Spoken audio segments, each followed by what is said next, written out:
Welcome to the Fifth Quarter Sportscast. I'm Jared Judy, and as usual, I'm here with Todd Corley. We just finished up the Wildcard rounds. We kind of got an idea here on what the expectations are moving forward for some of these teams, but we're down to 8. We got the last 8 standing, and I don't know what your thoughts were, but it was there's a lot of unexpected outcomes and the way the games kind of played out.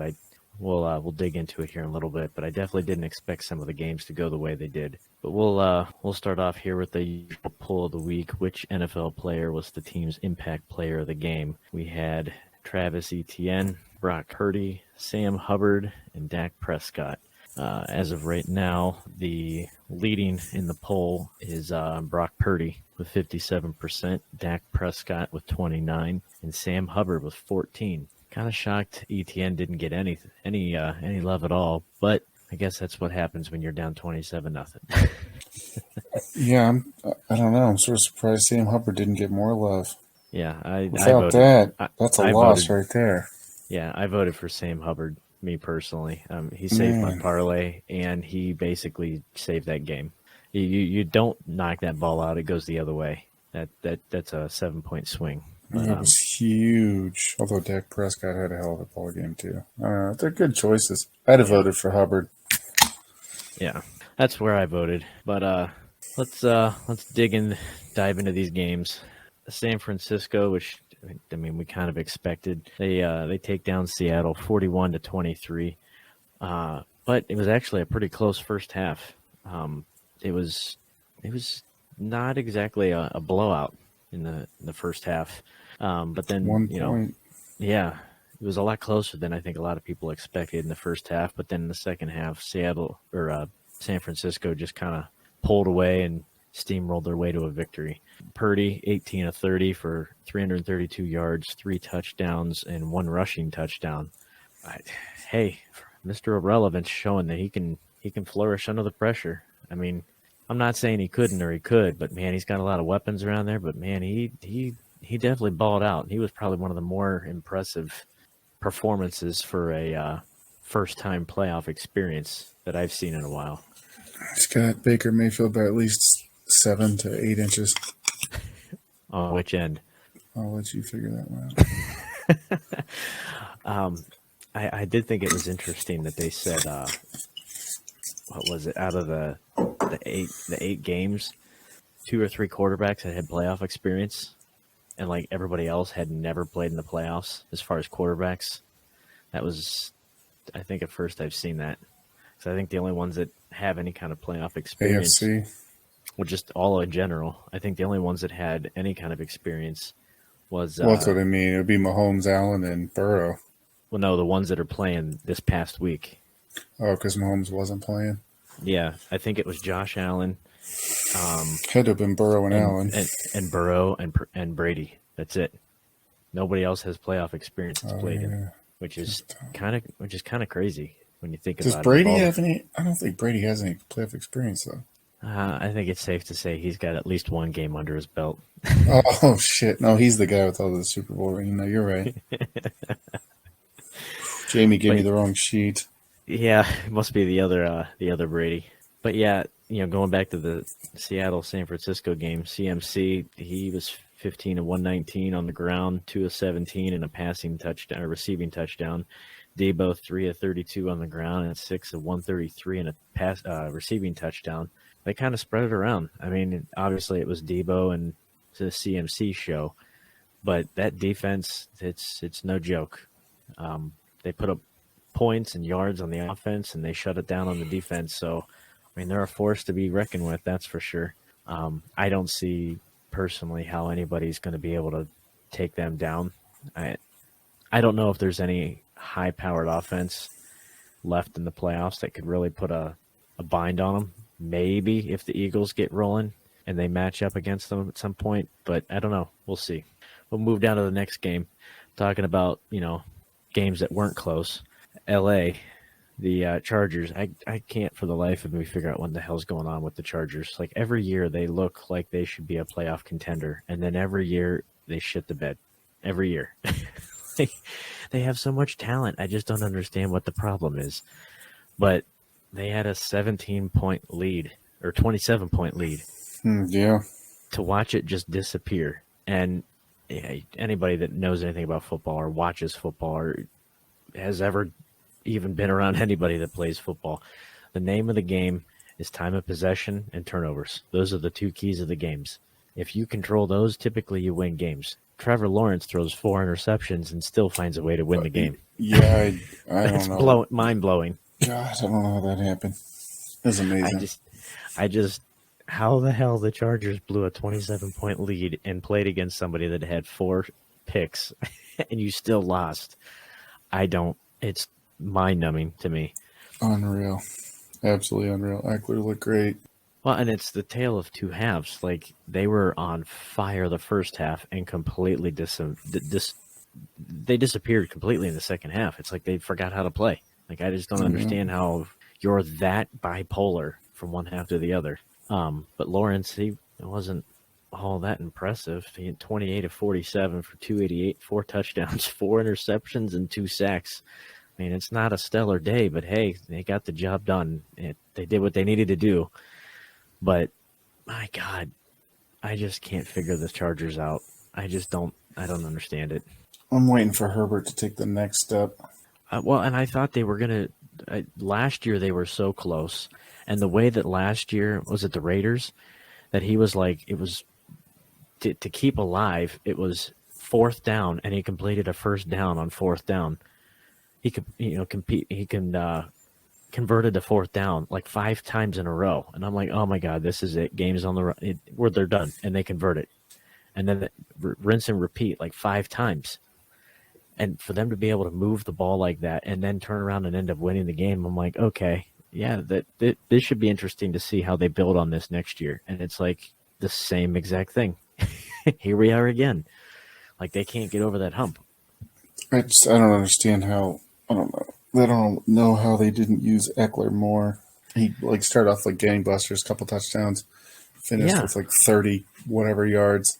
I don't know. Well, that's man. the thing. Like, it's like the Browns. It's like, hey, we got this stud back here, but you're a running back. Well, and that's one the of the thing. best in the league. Let's shelf him. He was running like his shoes were on fire in the first half, and then all of a sudden they were like, you know what? Let's give him a break. Doesn't make any sense. That's a Browns move there. I don't know if they were campaigning to get Sean Payton over there, get rid of that coach. I think everybody's looking to get Sean Payton that doesn't have a coach right now. But Unreal, I'm just dumbfounded. Like, I didn't watch the game, but I saw the score a few minutes before half, and I'm like, oh boy, well, this is a blowout. At least, hey, Jags got to the playoffs. They got a season berth. It's a hell of a lot better than where they were at last year. And then I saw the final. I'm like, what the hell happened? And I remember me and you were talking, and you said you took the Jags money line, and I was like, why the hell did you do that? Like that, I don't know that I would have done that. And then I look at the score, and I'm like, holy shit. Yeah, that one paid off. Definitely didn't expect that to happen. I don't think anybody did. That was nice.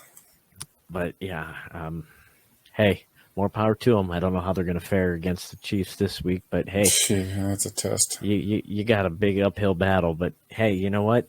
You overcame a 27-point deficit, so you got something to build on going into the next week, I guess. But with that being said, you also have to remember, if you're up 27-0 to the Chiefs, you still got to keep scoring, because they're typically can come back with that in a couple minutes. So it'll be interesting. Don't take your foot off the throttle, baby. Yeah, but talking about blowing leads, yet another one that was close that definitely was not expected. I did watch this game. Bills just washed away a 17-point lead. I thought that once they got up 17-0 right before half, I think I'd actually text you. I was like, well, here we go, 17-0 going into halftime. This is a blowout. And then they turn around and give the ball back with like just seconds left, and they give Miami the ball. And I'm like, oh my God, they're going to lose a 17-point lead before halftime. And then they turned around and gave a ball back to Buffalo for them to go up and get a field goal literally right as time expired in half. But I'm like, what happened? And then for the fact that you almost got beat in your house by a third-string quarterback in Miami, like that blew me away. Like, I was not expecting that. I don't think too many people were, but definitely didn't see that outcome. But man, for as high as people are on the Bills, man, Josh Allen's got to play better. Like, he was throwing it all over the place to guys wearing teal, to guys wearing blue. Like if you were on the field, you had an opportunity of getting the ball. Yeah, he started doing that. There were a few games this year I noticed him making some passes that just had me scratching my head like, what the?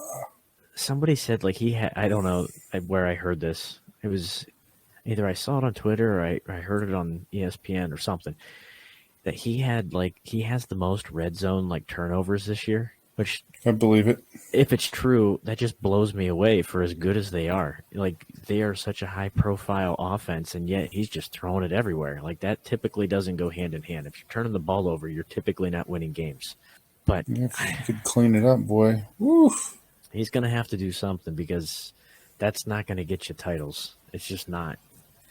But looking at the stat line here, that defense, I mean, whether or not anybody wants to say Miami's defense was tough or not, that day they gave Josh Allen they gave him a headache.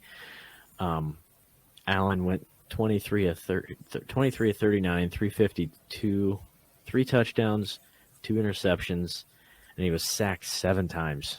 Like that's unreal. Like he either was just holding on to the ball or just, he was just getting a lot of pressure. I don't know, one way or the other, but the defense was getting to him. Diggs, 7 of 114, Davis, 6 for 113 and a touchdown. I don't know what was more, I don't know what to think of this game because Josh Allen threw the ball all over the place, like I said, and he was just reckless with it. And that's, I think, what kind of let Miami back into the game. But then again, were they just playing bad, or was Miami actually that good? Because you look down the stretch, it seemed like the youth and the lack of experience really kind of showed when they were in the last drive going to, put the game away, and they had like 2 or 3 delay of games right back to back. I was like, snap the ball. What are you doing? Snap the ball. Snap the ball. Like, and I don't know who that's on. And I don't know who that's on. Is it the center? Is it the quarterback? Is it McDaniel? I don't know. Yeah, no experience. But yeah, I saw that and I'm like, that's not the case. That's not the time. I mean, you never want to take a delay a game most times, but that's like the least opportune time you want to take them. You can't afford that right there when you're already fighting the clock and fighting yards. You definitely don't want to lose yards. But hey, it's a young team, so we'll see what happens. But we'll move to the next one here. Yet another one that puts some money in your pocket, at least. The Giants take down Minnesota, 31-24. NFC East. Yeah, that game kind of reminded me of another former Vikings quarterback with the way that it ended. But Hawkinson was like their savior for this game. He was their guy. I don't know what was going on with Jefferson, but like he wasn't really that involved. I think he only had like 7 receptions. Like he didn't have the yards that he typically does. So I don't know if the Giants really schemed up pretty good. But the thing that everybody's talking about is it's 4th and 8, and why do you throw like a 2 or 3 yard pass to Hawkinson? Yeah, with the game on the line. Like why? I don't understand that one either. Why? Anybody that has watched the Vikings this year, who's your go-to guy in that sense? Last year for the Packers, hypothetically, let's just say, it was Devontae Adams. And in a Hail Mary game on the line situation, everybody knew that's who he was going to. If it's Dak and the Cowboys, everyone knows 90% of the time it's going to CeeDee Lamb. If it's the Bucs, it's going to Mike Evans. Why are you not going to Justin Jefferson? Why are you going to your tight end like 5-6 yards short of the first down? It wasn't even at the sticks. So now not only are you throwing to a tight end, not a receiver, but you're throwing it short and expecting your guy to get yards after the catch and get out of bounds. Like, I don't understand it. I don't get it. But I know everybody was, there's some reports, oh, well, he had pressure in his face, he had the defense, was closing in on him. Okay, you still got to throw it to the end zone. Give your guy a shot, because at that point, 2 yards isn't going to get it done. Like that kind of reminds me of, speaking of your Browns stuff, where, it's 3rd and 15 and they throw a 3-yard screen. Like, what are you doing? It's not going to get it done. Nobody's expecting this one. Yeah, God. It wasn't even like it was a play action either. I saw that and I'm like, what are you doing? What? I don't get it. Like, that reminded me of like another former cough, Favre, with the game on the line, and he throws it across body. God knows I've seen it time after time with the game on the line. He throws it across body right into triple coverage, and he has a guy like 20 yards downfield wide open. He throws it into the other guy, team's hands. He did that at Minnesota and lost them that championship against the Saints. He kind of reminded me of a Jay Cutler. Like, I just don't get it. Like, that was a dumb decision. But regardless, the defense played like garbage anyway. That defense was trash. So I can't put it all on Kirk. Nah, but I don't know. We talked about them before, too, that I think their record was overinflated. They weren't as good. Obviously, they weren't as good as their record indicated. They weren't going to go that far in the playoffs anyway. And you sold me on the Giants in like week 4. You were singing their praises. Job well done. Man, I'll tell you what. Yeah. No, I put it this way, though. When you look at the division breakdown and their record, I mean, you beat up on the Bears, which are garbage. You beat up on the Packers. You split with the Packers, but you beat up on a week 1. And then I don't remember if they split or they swept the Lions. But Lions gave you the most struggle in that division. So overall, the division wasn't good.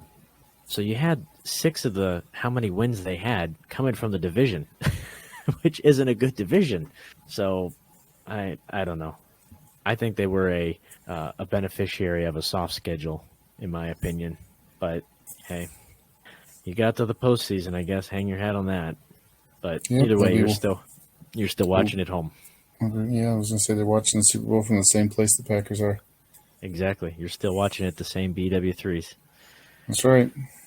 But let's go to the next game. A team that can actually clinch games and make things happen down the stretch with the game on the line. Cincinnati, man, that was a hell of a game. I wasn't expecting it to be a blowout. I wasn't expecting it to be that high of a scoring game. I thought it might have been a little bit lower scoring, but they 17-17 going literally down to the wire with Huntley on the goal line trying to reach forward, and I don't remember who it was, punched it out, and it literally fell into Sam Hubbard's defensive lineman's hands, and he takes it 98 yards or 96 yards, whatever it was, the opposite direction. And the fact that Mark Andrews didn't catch him the whole time, I'm like, just don't stop. Keep going. No, go. Somebody block him. But Sam Hubbard. Loved it. Local hero there. I forget where they said he went to school, but I know he's from the Cincinnati area.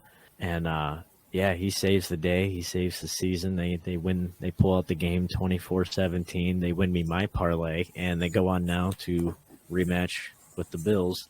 But yeah, I mean, neither team really played lights out offense, which it's a division. It's an AFC North game, so I don't expect a lot of offensive firepower.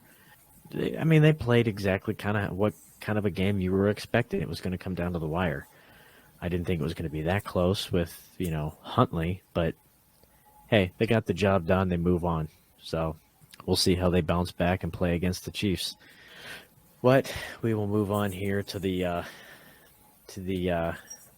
downfall of your dismay. What happened, buddy? What happened to your Bucks? They got dismantled. Dak attack. Dak showed up. Dak's healed. It almost looked like Brady forgot how to throw a football. I mean, I don't know that I've seen so many in the ground, overthrows, wide, like very few things were on target. When they were on target, the guys weren't catching them. Not for lack of trying. God, no. You see how many attempts he threw. Jesus. That man, he had to have led the NFL in passing attempts this season. I don't know how he could have. Dude, and it's not even by close margin. He has to have led it by, like, leaps and bounds. Yeah, the rest of the NFL could have played 22 games. Yeah. Because, my dear God, that old shoulder, some mileage. That's about a 90-year-old shoulder. Dude, after this season, my dear God. Well, he's okay. So to kind of put it in things in perspective, they completely embarrassed the Bucks, Dak and Dallas. At one point, they were up 24-0 before the Bucks finally scored late in the third quarter to Julio Jones. Finally put him on the board. Obviously, the theme of the game was missed extra points. Good Lord. Yeah. I think he had some money on the game. They had to have. Well, here's the thing. They were talking about this thing's getting out of hand. I got to start missing these. Yeah. Well, starting to get out of hand. He missed them from the start. So, he saw where it was going. Obviously, with McCarthy being the former Packers coach, they were talking about it on ESPN Madison. And they said it's a fine line because you don't want to not put your kicker out there and you don't want to jeopardize his confidence in case you need him down the stretch. But then at what point does it get to the point where it's like, all right, we can't keep putting you out here. Like eventually it's going to catch up to us. The game's going to be on the line. I don't know that we have much faith in you. Like you can't keep doing the same thing. Would they have – what's your thought? Do you think they would have trotted him out there if it would have been a 24-20? If it would have been a lot closer? They couldn't have. I don't know what else. Yeah, I mean, shit. Well, as far as extra points go, to hell with those. I go for 2 every time anyway. I play like a goddamn video game, but at that point, I mean, it's almost a detriment. It's almost hurting. Cowboys went ahead and I don't know who they signed, but they did sign another kicker this week. I did see that. Yeah, that they were. So they brought somebody else in. But then again, how much faith do you have that guy? I mean, he's not been in your building. He hasn't been with the team all year. So there's no chemistry. There's nothing unless it's a former, established kicker. I don't know how much faith you have with that game, with him on the game on the line, putting a guy that you just signed off the road. Like, that's a lot of trust. I'll follow that up with he's a kicker. He's not a real human. He's kind of like the points and whose line is it anyway. They really don't matter. They're all made up. Nobody cares. They don't matter until the game comes back and bites you in the ass, and the kicker's the one that causes you to lose the game. Then they matter. Yeah, this one, I don't know, man. I feel like this Cowboys game, or the Cowboys team at least, was a pretty good. This game reminded me of how insignificant kickers actually are. Obviously. But I was honestly expecting, after about the second or third missed kick, I was expecting Mike to just be like, we're going for 2. We're going for 2. We're not even going to try. We're just going for 2. And then they put him out there again at the end of the game. Like, what? What are you doing? He's missed how many? Just stop. You got to get his confidence back somehow before the next round. But honestly, this game, I don't know if you watched it. I'm sure you've seen highlights of it. I don't remember what year it was, if it was last year or 2 years ago. Do you remember the kickathon between Mason Crosby and McPherson in Cincinnati? Yes. Oh, my God. Like, they missed like 6 kicks apiece. Yeah. Like 4 apiece just in overtime. And I'm like, this is what that game reminded me of. I was like, oh, my God, we're doing this again. How could you miss so many goddamn kicks in one game? Like, the likeliness of you accidentally making one has to be staggering. Dude, that's what I'm saying, man. Kickers. I'm just dumbfounded, though, because, obviously I had him in fantasy, and he was lights out every week.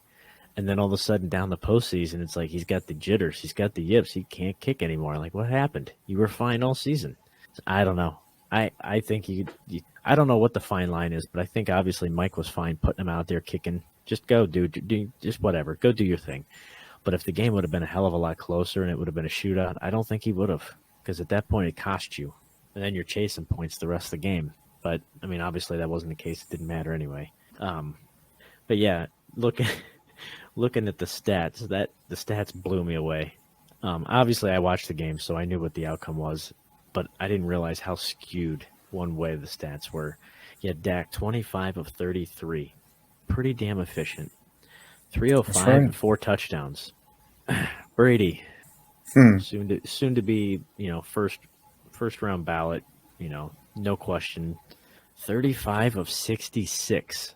He damn near threw it just shy of 70, 3/4 of 100. Like, I've never seen that many attempts in a game. And he had 351 2 touchdowns, and an interception. So he basically had almost the same yardage as Dak in half the attempts. Or twice, I guess, the attempts, rather, for Brady. Like, wow, if that doesn't put things in perspective. He was slinging it. Like, yeah, I've never seen Brady look so mortal and so human. Like, he doesn't play like those type of games. And so, oh, man, I don't know. As far as betting-wise, though, I didn't want to put money on it because I didn't want to bet against Brady, and I don't trust the Cowboys. But the fact that Dallas has been so up and down all year, and Brady's looked like crap all year, and the Bucs have looked like crap all year, but this is the postseason, and that's when Brady usually shines. So it's like I'm staying away from it. I don't want to put money on it. But I wasn't touching it. No way. I did watch the McAfee show, and they were talking about parlays and all that stuff. And so I started looking at trends, and I started going back and looking at some of the Bucs' previous games. There is a trend. They tend to start out okay at the first quarter, and then they completely fall apart second and third quarter. And then the fourth quarter is when they come back. So I feel like if you were going to do something in this game, the way you could have potentially skirted by not losing your ass is picking Bucks to win first and fourth money line, Dallas to win second and third. But that didn't even pan out because they didn't even put a damn near point in the board until third quarter. So it was just, that thing was a debacle. It was a mess from the beginning. But we will move on to some of the, I guess if you want to call it quote-unquote breaking news. It's not been a whole lot of stuff this week, more so just a lot of coordinator changes. But we'll run through those, and then we can take a look at the divisional round here and kind of get our takes and see where our thoughts are there.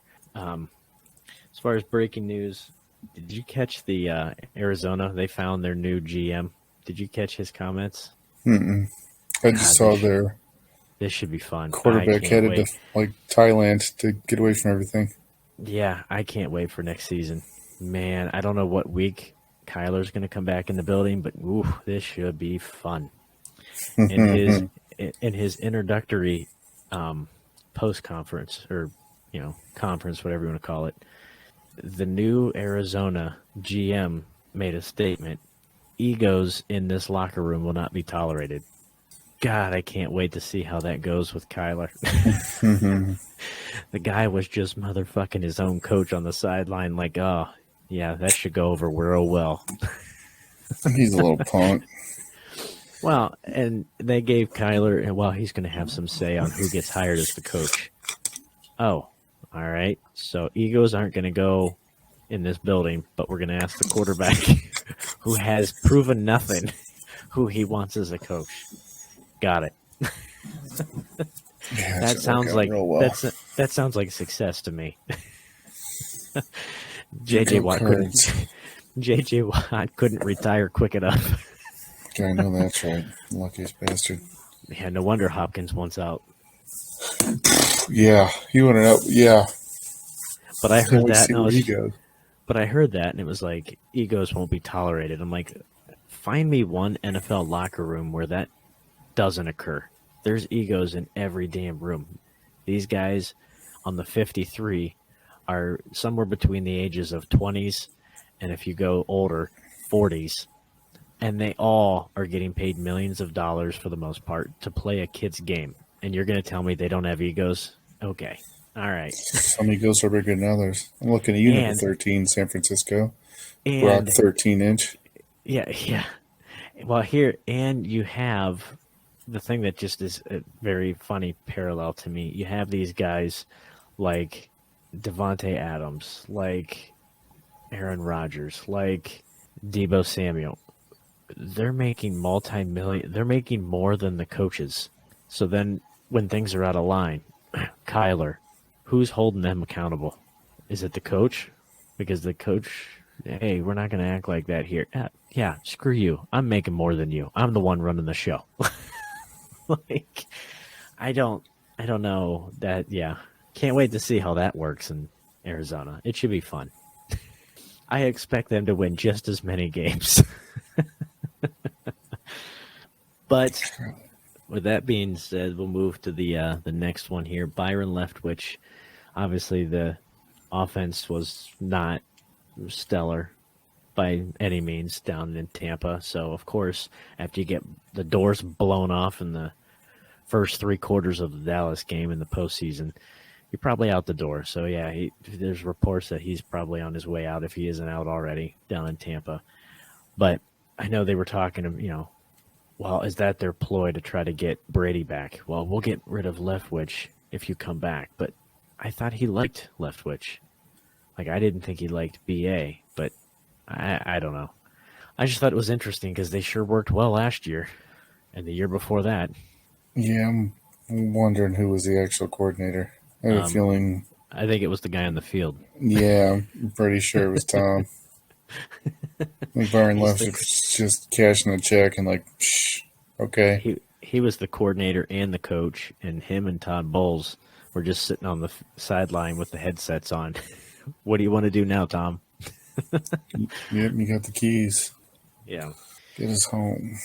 But another one here we kind of already touched on with the Chargers. Joe Lombardi, offensive coordinator's out at Los Angeles.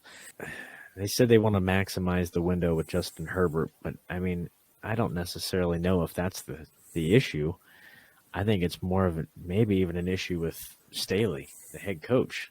Like, there's a lot of stupid play calling. There's a lot of stupid time management and just strategy that doesn't make sense. And that's not on the play caller. That's not on the coordinator. That seems to be on the coach. I mean, that's why I would really like to see Sean Payton instead of going to Denver. I know he interviewed.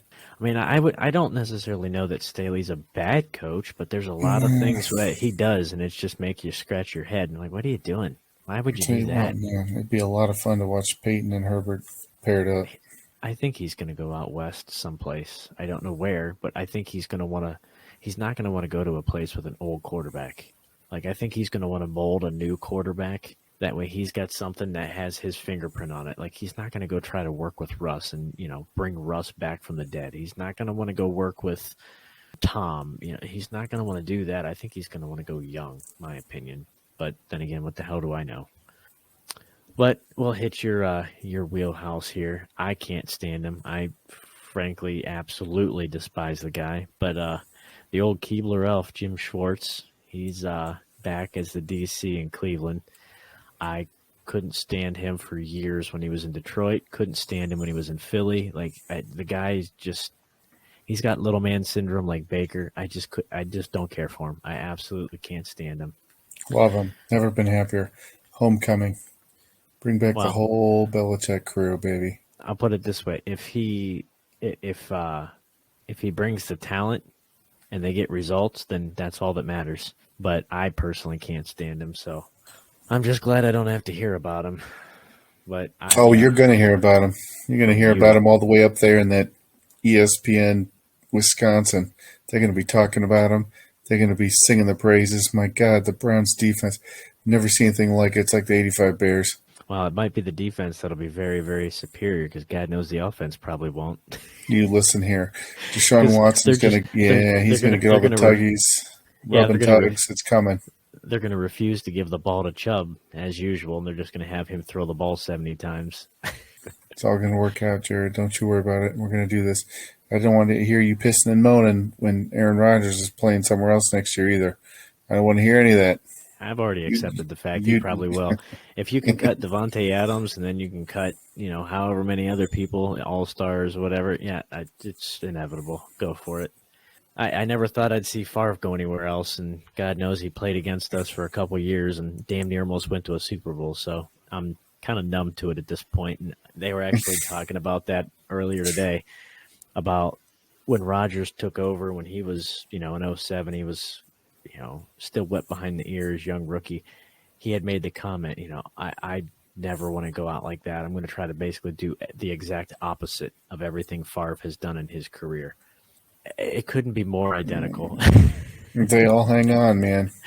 Well, not only that, but I've watched countless post conferences just because, obviously being a Packers fan, Favre had the tendency, and they always joke about it, where he could have an interview with himself because he asks questions to himself and then answers his own questions before the interviewers get a chance to actually ask a question. It's all that goddamn ayahuasca that fucking Favre used to take. Like at half. Wait a minute, Aaron Rodgers.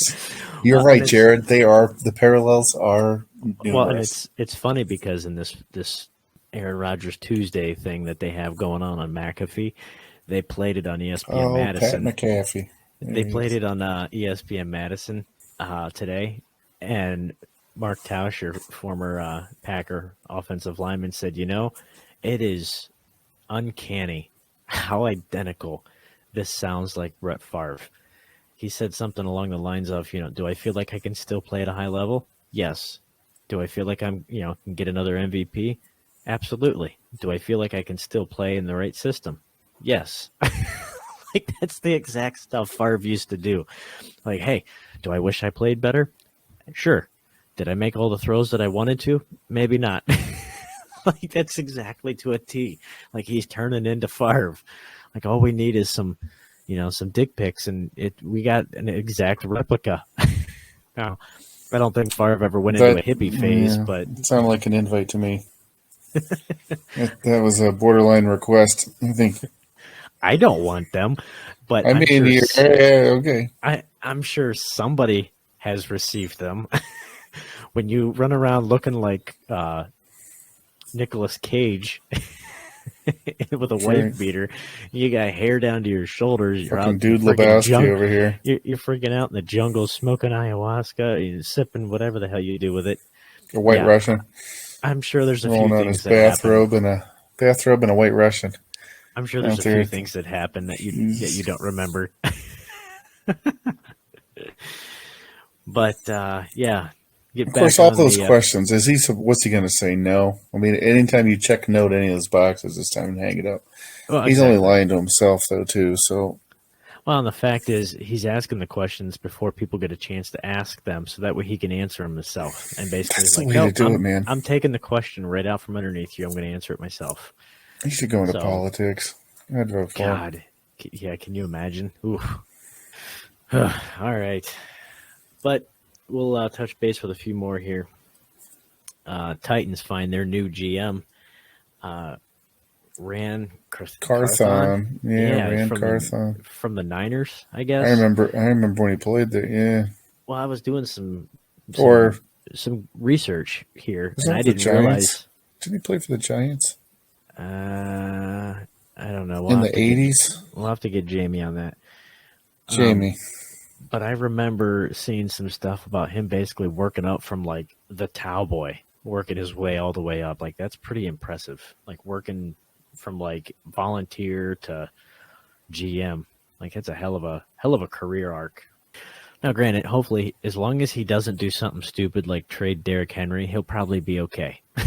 Because the last guy traded A.J. Brown, and we saw how that went. So just don't trade Derrick Henry. You'll be okay. Jesus Christ. When did he play for the... I thought he was way older than this. This can't be right. He looks like he's in his 30s, early 40s. Black don't crack. He was he played for the Colts 04 to 06. I don't remember that. And then the Lions? What the hell? Yeah, director of pro personnel with the Niners for a few years. Titans. What in the world?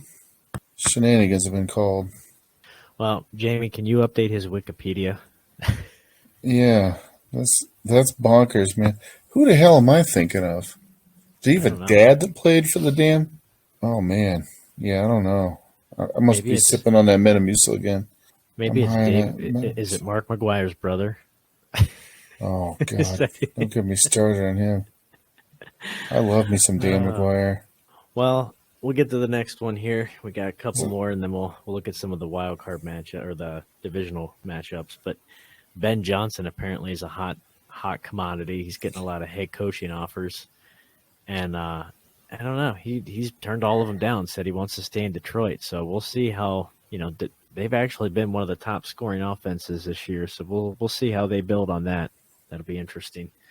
And then, did you see? I think it was. Let me bring it up here. Field Yates. Did you see Field Yates' tweet? I think it was tonight about Sean McVay. Like, no. If this it wasn't a tweet about me losing all my money on DraftKings, I didn't read it. Yeah, it wasn't that. This just blew me away. It kind of made me laugh.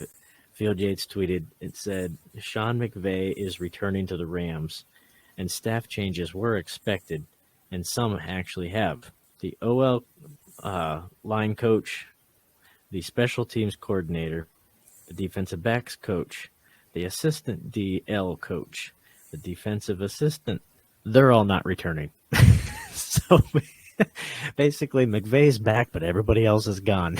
Try to clean house, baby. McVay's a little punk, too. You know what McVay needs in his life besides more Baker Mayfield? God, I was going to say Baker. He needs – I think he might have him for a minute. I don't know. That's a shitty contract. He needs some Kyler Murray, you know. I think McVay and Murray should really get together. I just laugh cruise because down the coast. That division looks like a complete trash heap right now. You got the Cardinals where egos won't be tolerated, but you got Kyler Murray. You got the Rams with no coaching staff outside of McVay. You got San Francisco running away with it, hands down. And then you got Geno taking the rails at Seattle at basically second in that division. Like, man, that division that's a whirlwind right now. It's like a better version of the NFC North. It's like, that's how bad that is. But that was just my little subtle fuck you to the Packers. Also, I was looking at don't Rand put that Carthon, right? Don't put that on San shit. Fran. They're don't pure put that. shit. No, don't put that on San Fran. Don't compare them to the North. The North sucks. Listen, they are better than the North. Don't bring them down. God, I hope so. I have a $200 bet that the Niners are going to win the Super Bowl. But I was looking up Rand Carthon, by the way. The reason I was thinking Giants fullback, this is how you know you're getting old. His dad, Maurice Carthon, was the fullback for the Giants. Oh, you were close. Rand Carthon's dad. God damn. Dude. Same family. There's nothing else in this world that makes you feel old like seeing somebody's kids playing in the pros, or holy shit, in that case, like retired from the pros in the office for 10 years and now a GM. Oh my God. I think I'm dying. Just wait. Deion's kids will be there soon. He's probably already got 6 or 7 that are playing somewhere. Well, he's got at least 2 for sure because they're playing at Colorado with him for now. I haven't seen anybody wear that much Colorado Buffalo gear since me in high school. That's because he's getting paid to. That's true. I just did it for the love of it, you know. 1990 Code National Champs. Oh, the good old days. Oh, man. That was about the last time they've been good. They're pretty sweet. Well, let's run through the division games here, and we'll kind of no need for in-depth breakdown or anything. Just kind of get our quick take on it, a few couple thoughts, and move on. Early game on Saturday, we got the Jags and the Chiefs. I don't personally see how the Jags pull it off, but if they do, hell, that's probably the biggest upset of the year, hands down, and a far cry from where they were at last year. But I don't see how the Chiefs lose in Arrowhead, especially. No, I hope they don't take them too lightly, though. Well, I'm still not going to get worried if the Chiefs are down like 28-0 and 5 minutes left in the game, because we've seen that before. I'll be hopping on betting on them, I'll tell you that. Yeah, put the money on the. You give me the Chiefs plus 14.5 at that point. Yeah, baby. What's the money line at that point? Plus 4,000. Yeah, give it to me. God, that'd be fantastic. Chiefs are favored by 9 as of right now. I was listening to betting, for a playoff game. I was listening to the podcast, Betting Pros, and they were talking that they like it, but if it goes to 10 or higher, they would probably go with the Jags. Double digits. That's a lot of points in the pros, man. A lot. Yeah, but for the Chiefs, for as quick as they can score, I don't feel like that's that much for them. Yeah. Then again, I also see them have a 20-some point swing in like 4 minutes. So, God, I don't know. They're so inconsistent. They could be down by 20 points and put 20 points up in less than 6 minutes. Yeah, I don't know. we'll see. We'll see. It'll be Hopefully, interesting. it's a good game. I just hope it's not a blowout. I hope it's not a TCU Georgia situation. Yeah. I mean, granted, that's, I think, what a lot of people are expecting, but at least if it's somewhat closer, it'll be respectable. But moving to the NFC, the Saturday night game, we got Giants heading to Philly. I mean, at first glance, obviously, everyone's going to think Philly, but I don't know. Giants are playing pretty high, and Danny Dimes he's been the team's leading rusher for the past 2 or 3 weeks. I don't know what's going on with Saquon. I'm concerned if they shut down the run, what's going to happen, because they don't have really any receiver. Like, they don't have any weapons to throw, so I don't know what to expect there. It's hard to beat a team 3 times in the same season. It is. I'm almost tempted to put some money on the Giants. I wouldn't be surprised if the Giants win, but I would be shocked if Philly doesn't come out on fire. For as many weapons as they have, I mean, they have so much stuff to account for. Like, they're almost kind of like the Chiefs in the say that you got to account for the running, you got to account for the passing, plus you got to account for the rushing of the quarterback. Like, there's only so many things you can account for. So I don't know. It'll be interesting to see. I think personally the Eagles might win, or should win rather, but I don't know. With the way the Giants are playing right now, who knows? If they're hot at the right time, anything can happen.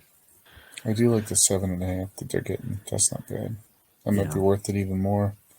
Well, move to Sunday here. I think the game that everybody's going to be watching, because it didn't happen the first time around. We got the Bengals and the Bills at 3, or at least for us, Eastern. I don't know. I literally have no clue what to expect on this game. I mean, we didn't really get much to see the first time around. I mean, obviously, Burrow went right down and scored, and then Josh Allen went right down and kicked a field goal. So it's hard to tell how that game would win. But I feel like if Josh Allen throws it all over the yard like he tends to, I think they might lose that game. The Bengals are easily capable of it. I mean, Burrow and Jamar Chase, they're hard to stop. But man, when Josh Allen gets rolling, if he doesn't do any boneheaded plays, they're tough to stop too. Plus, they got a really good defense. I don't know. I honestly don't even know what to expect. Should be good. Should be a good game. I think it could. I think it could be a shootout. I think it could be a shootout potentially. I really, oh my God, I really want/need the Bills to win. So I'm taking the Bills. I think Josh Allen gets his stuff together. See, I kind of want to pick the Bengals. I think they're a more complete team, but I have an odd suspicion that they're going to make sure Hamlin's in the building for that game, which could give Buffalo more motivation, because they said he's been in the facility like all week. Every day, yeah. So I feel like that's going to get you on an emotional high. So I want to pick the Bengals, but I think Bills make the most sense. But again, hell, what do I know? The Bengals, they were a shitty women's band in the 80s. Inside joke. I will. You said it, not me. You said Bengals. No, I will never. You said Bengals. Roll it back. Bengals. 100%. Let me finish. I will never ever say. I will never say Bengals ever again. I will say Bengals because of your friend from the Far East. Yes, your friend who misspelled it and then didn't get the joke. I will never type BEN. I will never say BEN. It forever is Bengals. We'll be walking like an Egyptian from here to eternity. Oh, inside jokes. Another interesting game. Man, I don't know what to think of this game either. The Sunday night game, 6:30 for us here, Eastern time zone. Dallas and Niners out at San Fran. Old school, baby. Man, takes me back. It's like a repeat of Jerry Rice and Steve Young and Joe Montana and Troy and Irving and Emmett and I don't know who has that game, but if it's Troy, oh, good God. If it's Troy and Joe, I can imagine how that's going to go. It's on Fox. So, yeah, I'm sure it's going to be the dynamic duo. Puppy dog, butterflies, and boner pants up in the booth. God. Back in my day, do you remember? Hey, Troy, do you remember that play? Did you ever do anything like that with Michael? Oh. I just hope all you listeners out there find someone, whatever male, female, that makes you happy, who looks at you the same way that Joe Buck looks at Troy. I knew where that was going from the second you started it. That's just really all you need in life, you know? Just find you somebody that looks at you like that. Yeah. And then get stuck in the booth with them for 3.5 hours. For how many years? Talking about, oh my God. And then even when Troy tried to leave, Joe's like, hey, wait, I'm coming too. Don't leave, Daddy. Oh, man. Jesus Christ. I don't know. I don't know what to think of that game. If Dak plays like he did, and that defense plays like they did, that could be a very interesting game. Two tough defenses against a bipolar offense, because we don't really know which one's going to show up with Dallas, and a rookie, Mr. Irrelevant, star-studded offense in San Fran. I don't know. I feel like Sunday is going to be the cream of the crop. That'll be must-see games.